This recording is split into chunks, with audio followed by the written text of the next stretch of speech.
tale of a nearly 4-year-long Minecraft world known as CyClone. A game where a group of friends come and create their own story, each with interesting and intricate lore that all is in one collaborative story. Although the world of CyClone takes place in Minecraft, it is nothing to be scoffed at. A world of war and tyranny, a world of friendship and romance, a world of heroes and villains, a world of life, a world of death. So let us start at the beginning, where everything took place. Welcome, friend. This is the legend of CyClone.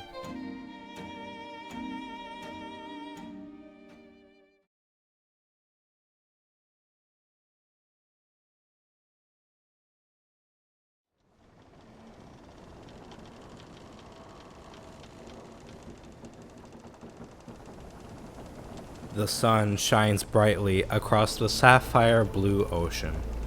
The waves crash against the hull of a small wooden ship as the wind roars and pushes its sails. It was a beautiful day. On board the ship were 3 people, a tall, lanky figure that was steering the ship. His eyes were striking. The right eye was orange and the left was green. He wore a forest green tunic and rolled up navy blue slacks, with a white necklace made of shells. He was younger in age, with a thick brown beard. On the gun deck was an average-sized man. He had a look of disgust while looking down at the sea.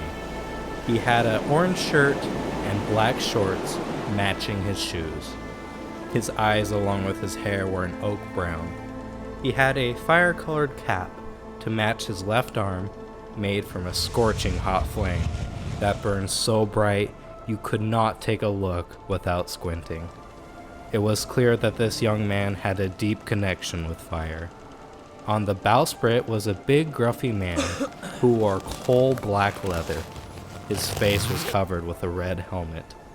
The man was fiddling with a large dagger he held with his left hand. These 3 men were named Zyzard Varanus, Scorch Flames, and the third who held the title Harley Dude. As they sailed the sea, Scorch suddenly yelled, "Over there! Land ho!" Zyzard starts to steer toward the land.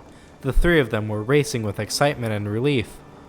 They might not know each other very well, but this would be a fresh start, a new life. As they approach, they see a land named CyClone across the horizon. They reached the land and dropped the anchor. Scorch suddenly jumped off the ship, got on his hands and knees, and started to kiss the ground. Harley Dude starts to laugh and wheeze as he leaves the ship. Zyzard took a deep breath as he wobbled off of his ship, and in the distance he saw a large panda wearing human clothes. Puzzled by this, Scorch wandered over to learn more.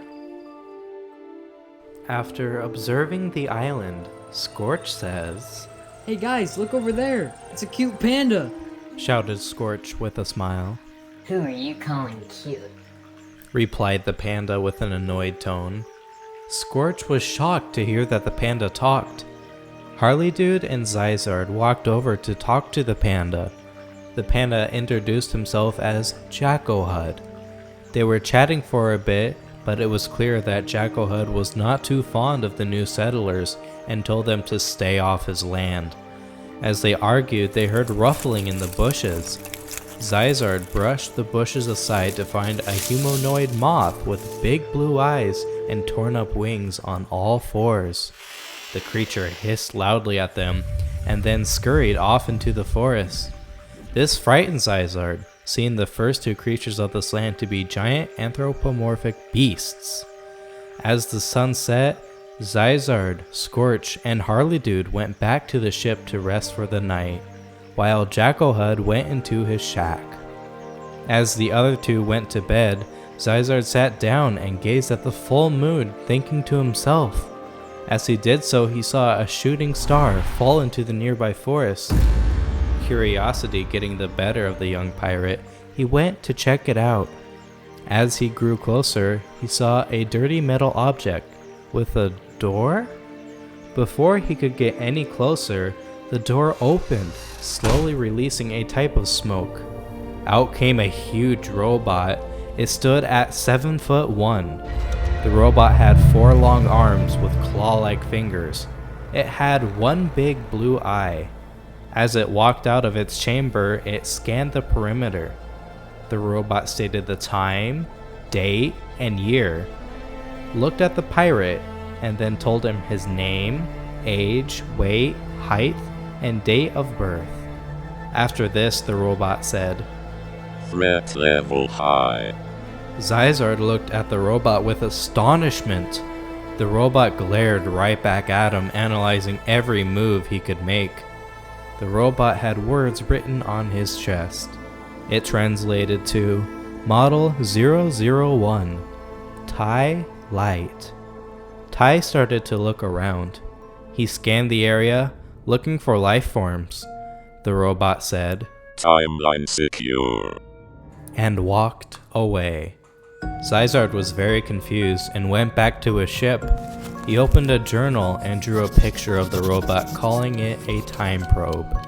Zyzard stayed up all night long, thinking, writing, and fishing.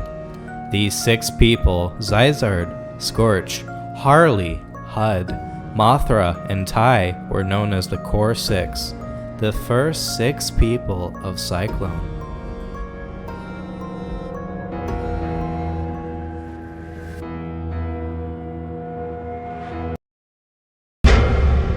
The sun started to rise and beam down on the newly discovered land. It was warm and sunny, just the way Scorch liked it. He was the first awake in the morning.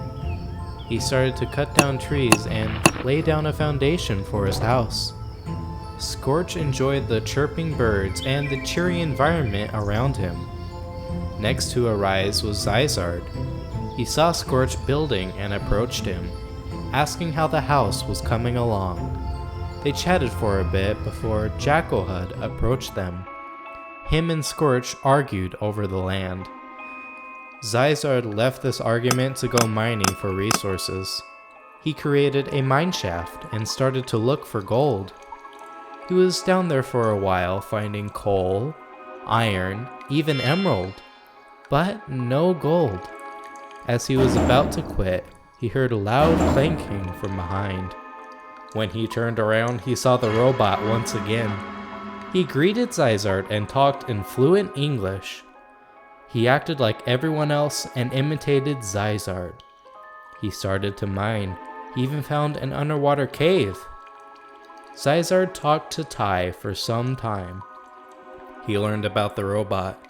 Eventually, Zyzard needed to go back to the surface. Ty stayed down in the mine shaft, never to be seen again. Zyzard emerged from his mine to see not one, but 2 fully finished houses. One for Scorch and one for Harley Dude. It even had a small farm with wheat seeds and sheep. "Wow, someone's been busy," said Zyzard. Scorch turned around and said, Oh, hey. Yeah, I've been busy, building and all. Zyzard looked around at the nicely constructed cabins, then said, "Yeah, I can see that." Scorch responded with, How was mining? Did you find any gold? Zyzard replied in a tired tone. No gold. I did find this cool gem though. I even made a new friend down there. Scorch looked at the stunning emerald and replied, Wow, that's certainly a pretty rock you got there. Who's the new friend you made? He was a strange metal being, quite a bit taller than me too. He had the number 001, Tylite, written on him. So, I'm calling him Ty, said Zyzard in a more neutral tone. They talked for a bit longer about the origins of Ty until they heard loud banging to their left. About 20 feet away was Jackohud constructing a fence. He had a displeased look on his face. Scorch sighed and said, Got you around. before entering his new home. Zyzard looked out on the hill to see 2 big blue eyes staring at him from the bush. Zyzard stared right back before he went to say hello to Harley. He knocked on his door and was greeted with the same friendly, blank expression from his helmet. Zyzard entered and they talked for a good 45 minutes. Zyzard left as the sun started to set. He climbed aboard his ship and watched as the sun slowly faded and the moon started to rise. He turned his head to see Scorch and Harley Dude getting ready for bed. Jackohud was still working on his fence. He then looked toward the hill. He was deep in thought, thinking about the vast amount of life out there. The bushes started to ruffle, and the wolves started to howl. Zyzard then started to write in his journal. Day 2. I woke up and spoke to my friend Scorch. He was working on his house, and then I went mining. I ended up finding mostly coal and iron.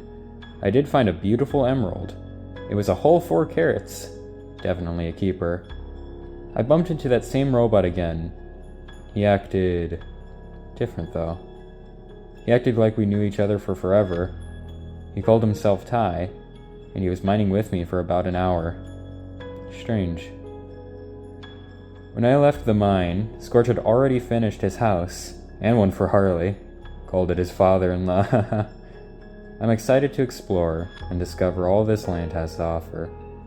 Zyzard out. Zyzard then laid down and tried to sleep, but to no avail. Day 3 begins. Scorch is up nice and early. He enters the mine, which is on Jackohud's Island. He saw a sign that said Te Island. Scorch entered. As he was mining for a while, he discovered a huge cave. Scorch was quite excited. He found a lot of coal, iron, and even gold. But unbeknownst to him, this wouldn't be his greatest find. Scorch found a ginormous amethyst geode. Scorch was amazed at the beauty of the sparkling violet crystal. But one caught his eye, a big one in the center. He stuffs his pockets with as many ores, gems, metals, and crystals before darting to the surface. Scorch ran to go show his friends his discoveries. He was panting, out of breath. Guys, look what I found! Whoa, how about that? Replied Harley Dude in a jolly tone. Yeah, I got enough to make iron armor and tools, plus, fuel with the coal, so, yeah. That's a pretty one.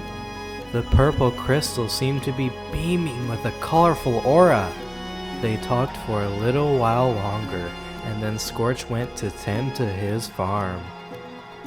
He sheared his orange-dyed sheep and started to create a statue out of colored wool.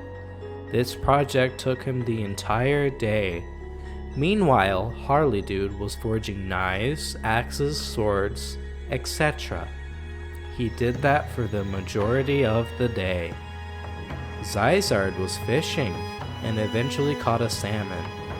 He named that fish Jeremy. He kept him in a fish tank inside of his ship. Jackohud announced to have everyone come to Te Island at the end of the night. There they resolved the issue with the land, making Te Island owned by Jackohud and to not harvest anything on it. Charred Island owned by Scorch and Harley Dude. And Zyzard owns the Spawn area. This would end the minor conflict between them. This would, however, be short-lived. Let the drama begin.